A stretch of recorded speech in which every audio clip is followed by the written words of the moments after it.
राहुल गांधी की संपत्ति की जांच की बात एकाएक सामने क्यों आ रही है? क्या राहुल गांधी के पास वाकई में आय से अधिक संपत्ति है? आज इस मसले के एक एक पहलू को आपके सामने रखूंगी। उससे पहले ये बता देना जरूरी है कि राहुल गांधी नेता प्रतिपक्ष के तौर पर सरकार को घेरने की कोशिश कर रहे हैं। राहुल गांधी ने आज ही जिस तरीके से सरकार को अपने कार्यक्रम में घेरा और जिस भाषा का इस्तेमाल प्रधानमंत्री के लिए किया, उस भाषा पर आपत्ति जताई जा रही है।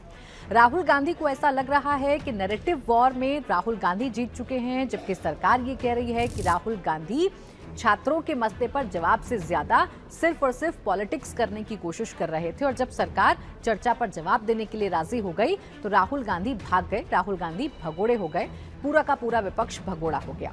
खैर, मानसून सत्र में तो कुछ हो नहीं पाया, सरकार 12 बिल पास कराने में जरूर कामयाब रही, लेकिन चर्चा के नाम पर zero. Anti paper leak bill पर सिर्फ चर्चा हो पाई, पूरे सदन में किसी मसले पर चर्चा नहीं हो पाई। इस वक्त राहुल गांधी ये पॉलिटिक्स कर रहे हैं। राहुल गांधी कह रहे हैं कि जब तक हम इस सरकार को पागल नहीं कर देंगे हम चैन से नहीं बैठेंगे। राहुल गांधी कह रहे हैं कि जब तक इस सरकार को उखाड़ नहीं फेंकेंगे तब तक हम चैन से नहीं बैठेंगे। तो एक तरफ राहुल गांधी सरकार को सीधी चुनौती दे रहे हैं, तो दूसरी तरफ राहुल गांधी के खिलाफ आय से अधिक संपत्ति का मामला अब बड़ा होता जा रहा है और इसमें अब सुप्रीम कोर्ट तक राहुल गांधी को पहुंचना पड़ा है।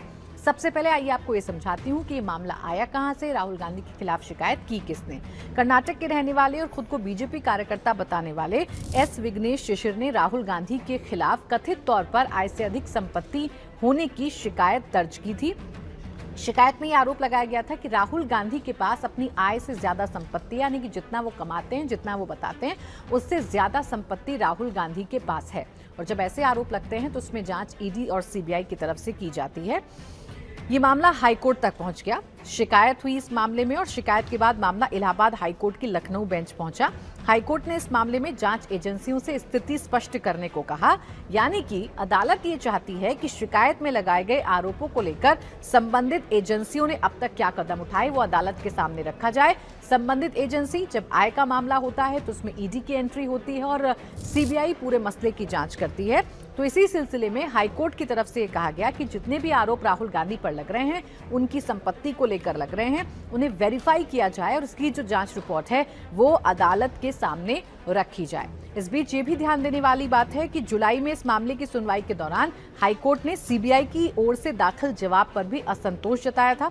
कोर्ट का कहना था कि सीबीआई की रिपोर्ट ये साफ नहीं कर पा रही है कि जांच में वास्तव में अब तक क्या प्रगति हुई है, यानी कि क्या क्या प्रोग्रेस हुई है। इसके बाद हाईकोर्ट ने सीबीआई को नया और ज्यादा स्पष्ट एफिडेविट दर्ज करने के लिए कहा था, दाखिल करने के लिए कहा था। अदालत ने कहा कि अगली रिपोर्ट ऐसी होनी चाहिए जिससे साफ साफ समझ में आ जाए कि राहुल गांधी पर जो शिकायत हुई है या उन पर कथित तौर से आय से अधिक संपत्ति होने के आरोप लगे हैं, तो अभी तक जांच कहां तक पहुंची है, किस किस पहलू तक पहुंची है और कौन कौन से कदम जांच के लिए उठाए गए हैं। इसीलिए कोर्ट ने सीबीआई के जॉइंट डायरेक्टर या संबंधित उच्च अधिकारी के स्तर से एफिडेविट दाखिल करने का निर्देश दिया था। ये अदालत में हुआ, यानी कि इलाहाबाद हाईकोर्ट की लखनऊ बेंच में हुआ।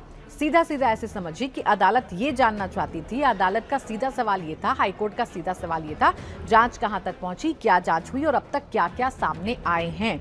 अब ईडी को लेकर हाईकोर्ट का क्या रुख था ये भी आपको बता देती हूं। हाईकोर्ट ने ईडी की ओर से दाखिल जवाब को भी देखा। रिपोर्ट के मुताबिक अदालत ने माना कि ईडी ने शिकायत के संबंध में जरूरी कदम उठाए हैं। हालांकि कोर्ट ने यह भी कहा कि अगर जांच के दौरान ईडी के सामने कोई ऐसा दस्तावेज या सामग्री आती है जिससे किसी गलत काम या गैर कानूनी गतिविधि का संकेत मिले तो एजेंसी कानून के मुताबिक आगे की कार्रवाई कर सकती है। इसका मतलब ये हुआ कि अदालत ने फिलहाल किसी व्यक्ति को दोषी घोषित नहीं किया है, बल्कि जांच की प्रक्रिया और एजेंसियों की कार्रवाई पर नजर बनाई हुई है। किसने? इलाहाबाद हाईकोर्ट की लखनऊ बेंच ने।